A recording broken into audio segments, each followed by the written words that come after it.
Қайырлы күн, қыздар. Бүгін сіздерге имбирный печеньенің рецептісін ұсынамын. Видеома лайк басып, менің каналыма тіркеліп алыңыздар.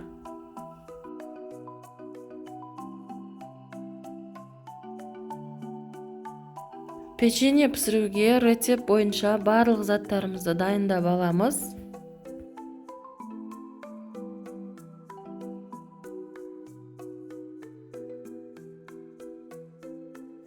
Ыдысқа жұмыртқаны, балды, мед қосамыз, қант саламыз, сарымай салып, барлығын жақсылап араластырып аламыз.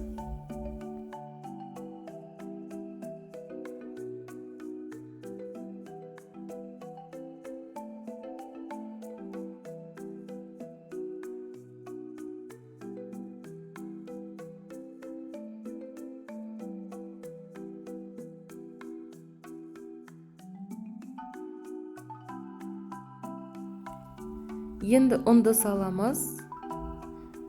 Менде мына жерде корица, имбир, сода бар. Осының барлығын салып қамыр елейміз.